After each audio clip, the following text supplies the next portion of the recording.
ಮಾಧ್ಯಮ ಮಿತ್ರರಿಗೆ ಬೆಳಗಿನ ಶುಭೋದಯ. ಇಂದು ಈ ಪತ್ರಿಕಾ ಪ್ರಕಟಣೆಗೆ ನಡೆಸಲು ಕಾರಣವೇನೆಂದರೆ, ಅಲ್ಪಸಂಖ್ಯಾತರ ಇಲಾಖೆಯಲ್ಲಿ ಅಧಿಕಾರಿಗಳ ನಿಯೋಜನೆಯಲ್ಲಿ ನಡೆಯುತ್ತಿರುವ ಅವ್ಯವಹಾರಗಳು ಮತ್ತು ಅಕ್ರಮ, ಇದರ ಬಗ್ಗೆ ರಾಜ್ಯದ ಜನತೆಯ ಮುಂದೆ ತೆರೆದಿಡಲು ಇವತ್ತು ಈ ಪತ್ರಿಕೆ ಪ್ರಕಟಣೆಯನ್ನು ನಡೆಸುತ್ತಿದ್ದೇವೆ.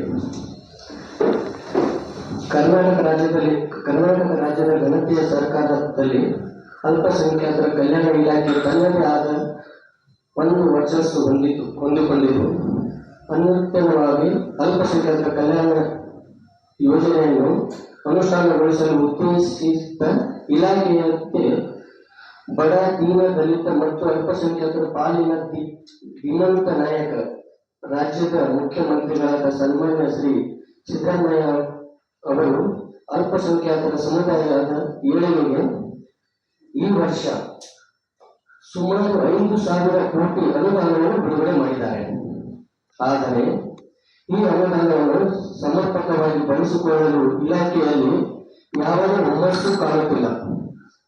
ಅನುದಾನ ದುರ್ಬಳಕೆ ಮಾಡಲೆಂದೇ ಅನರ್ಹರಿಗೆ ಅಧಿಕಾರದ ಚುಕ್ಕಾಣಿಯಲ್ಲಿ ನೀಡಿರುವುದು ಸಾರಾಸಾಗಟವಾಗಿ ಎಂದು ಕಾಣುತ್ತಿದೆ. ಕಳೆದ 2 ವರ್ಷಗಳಿಂದ ಅಲ್ಪಸಂಖ್ಯಾತರ ನಿರ್ದೇಶನಾಲಯದಲ್ಲಿ ಆಗುತ್ತಿರುವ ಅಕ್ರಮವನ್ನು ಕಂಡರೆ ತೀರಾ ವಿಷಾದವಾಗುತ್ತಿದ್ದು, ನನ್ನ ಗಮನಕ್ಕೆ ಬಂದಿರುವ ಈ ಕೆಳಕಂಡ ವಿಷಯಗಳ ಕುರಿತು ತಮ್ಮ ಗಮನಕ್ಕೆ ಸಲ್ಲಿಸುತ್ತಾ ಶೀಘ್ರದಲ್ಲಿ ಸರ್ಕಾರಕ್ಕೆ ವರದಿ ಸಲ್ಲಿಸಲು ಅತಿ ಜರೂರಾಗಿ ಕ್ರಮ ವಹಿಸುವಂತೆ ಈ ಮೂಲಕ ಕೋರಿಕೊಳ್ಳುತ್ತೇವೆ.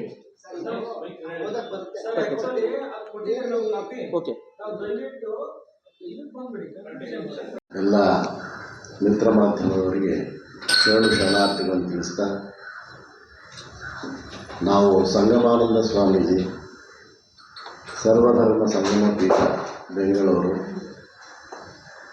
ಈ ದಿನ ನಾವಿಲ್ಲಿ ಪ್ರೆಸ್ ಮೀಟ್ ಸೇರಿರ್ತಕ್ಕಂಥ ವಿಷಯ,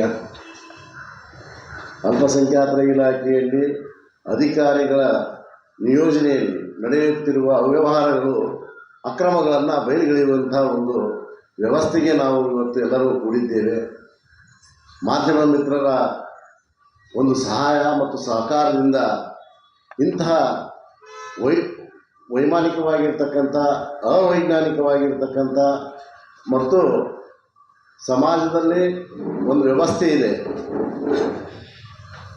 ಒಂದು ವ್ಯವಸ್ಥೆ ಏನಪ್ಪ ಅಂದರೆ, ಸರ್ಕಾರದ ವ್ಯವಸ್ಥೆಯಲ್ಲಿ ಒಂದು ನಿಯಮಗಳನ್ನು ನಾವು ಇಟ್ಕೊಂಡಿದ್ದೇವೆ. ಈ ಎಜುಕೇಷನ್ ಮಾಡಿದವ್ರಿಗೆ ಇದನ್ನೇ ಕೊಡಬೇಕು ಅಂತ.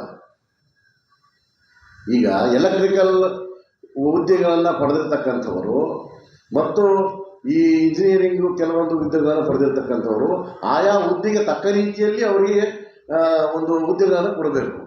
ಇಲ್ಲೇನಾಗಿದೆ ಅಂದರೆ, ಒಬ್ಬ ಟೈಲರ್ನ ಕರೆದುಕೊಂಡು ಬಂದು ಆಪರೇಷನ್ ನಿಲ್ಲಿಸಿದಂಗೆ ಆಗಿದೆ. ಏಕೆಂದರೆ ಇವರು ಎಲೆಕ್ಟ್ರಿಕಲ್ KPTCಯಲ್ಲಿ ಇರ್ತಕ್ಕಂಥ ಒಬ್ಬ ಅಧಿಕಾರಿಯನ್ನು ಇಂಜಿನಿಯರಿಂಗ್ ಅಧಿಕಾರದ ವ್ಯವಸ್ಥೆಯಲ್ಲಿ ತಂದು ನಿಲ್ಲಿಸಿರ್ತಕ್ಕಂಥದ್ದು ಒಂದು ಆಗಂತುಕವಾಗಿರ್ತಕ್ಕಂಥ ಒಂದು ವಿಷಯ. ಅಂಥ ವಿಷಯವನ್ನು ಸರ್ಕಾರ ಮತ್ತು ಅಧಿಕಾರಿಗಳು ಗಮನದಲ್ಲಿ ತಂದು ಅವರಿಗೆ ಎಚ್ಚರಗೊಳಿಸಿ ಅಲ್ಲಿ ಆ ಹುದ್ದೆಯನ್ನು ತೆರವುಗೊಳಿಸಿ ಅದಕ್ಕೂ ಒಳ್ಳೆಯ ಮತ್ತು ಆ ಖಾತೆಗೆ ಸಂಬಂಧಪಟ್ಟ ವ್ಯಕ್ತಿಯನ್ನು ನಿಯೋಜಿಸಬೇಕು ಅಂತಂದೇಳಿ ನಮ್ಮ ಒಂದು ಅಹವಾಲಿದೆ. ಅದೇ ರೀತಿಯಲ್ಲಿ ಶ್ರೀ ಮೆಹಮೂದ್ ಎಂಬತಕ್ಕಂಥವರು ಸಹಿತ ಇದರಲ್ಲಿ ಅವರು ಹುದ್ದೆಯೇ ಬೇರೆ, ಅವರು ಕಾರ್ಯನಿರ್ವಹಿಸ್ತಕ್ಕಂಥ ಹುದ್ದೆಯೇ ಬೇರೆ. ಆ ವ್ಯವಸ್ಥೆಯಲ್ಲಿಯೂ ಸಹಿತ ನಮ್ಮ ಅಧಿಕಾರಿಗಳು ಇದನ್ನು ಎಚ್ಚೆತ್ತುಕೊಂಡು ಅಲ್ಲಿ ಆ ಒಂದು ಹುದ್ದೆಯನ್ನು ಸರಿಪಡಿಸಬೇಕು ಅಂತಂದೇಳಿ ನಮ್ಮ ಒಂದು ಅಹವಾಲಿದೆ. ಈ ಅಹವಾಲನ್ನು ತಾವೆಲ್ಲರೂ ಗಮನದಲ್ಲಿಟ್ಟುಕೊಂಡು ಸರ್ಕಾರದ ವ್ಯವಸ್ಥೆಯಲ್ಲಿ ಮತ್ತು ಅಧಿಕಾರಿಗಳ ವ್ಯವಸ್ಥೆಯಲ್ಲಿ ಈ ಒಂದು ವ್ಯವಸ್ಥೆಯನ್ನು ಬದಲಾಯಿಸಬೇಕು ಅಂತಂದೇಳಿ ನಮ್ಮ ಅಹವಾಲು ಮತ್ತು ಸಂಗಮಾನಂದಿಕ ಸ್ವಾಮಿಗಳ ಒಂದು ಕೋರಿಕೆ. ಹಾಗೆ ಮಾಧ್ಯಮ ಮಿತ್ರರು ಸಹಿತ ಇದನ್ನು ಹೆಚ್ಚು ಪ್ರಚಾರಕ್ಕೆ ತಂದು ಆ ಒಂದು ವ್ಯವಸ್ಥೆಯನ್ನು ಬದಲಾವಣೆ ಮಾಡಲಿಕ್ಕೆ ತಮ್ಮ ಸಹಕಾರ ನಮಗಿರಲಿ ಅಂತ ಹೇಳ್ತಾ ನನ್ನ 2 ಮಾತಿಗೆ ವಿರಾಮ ಕೊಡ್ತೀನಿ. ಶರಣ.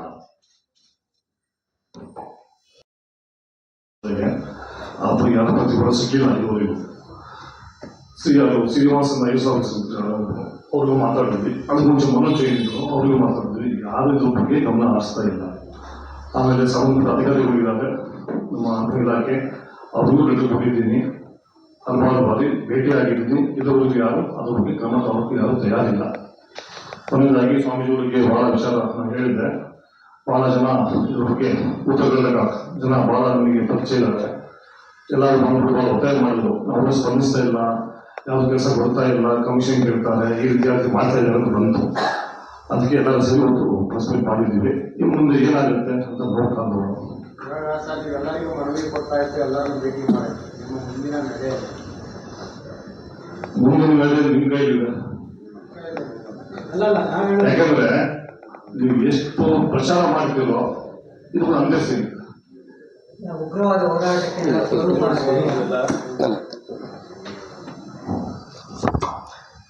ಸರ್, ಇವಾಗ ಈ ಪತ್ರಿಕೆ ಮುಖಾಂತರ ಸರ್ಕಾರಕ್ಕಾಗಿ ಕೊಡ್ತಾ ಇದ್ದೀವಿ.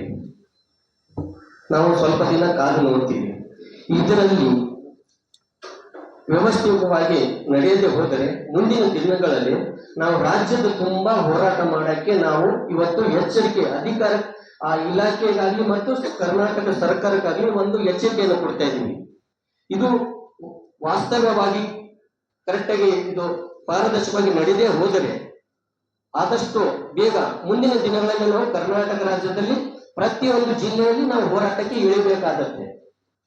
ಇದು ನಮ್ಮ ಕರ್ನಾಟಕ ಸರ್ಕಾರಕ್ಕೆ ಹಾಗೂ ಮತ್ತು ಆ ಅಲ್ಪಸಂಖ್ಯಾತರ ಇಲಾಖೆಯಲ್ಲಿ ಇರುವ ಅಧಿಕಾರಿಗಳಿಗೂ ಎಚ್ಚರಿಕೆ ಕೊಡ್ತಾ ಇದ್ದೀವಿ.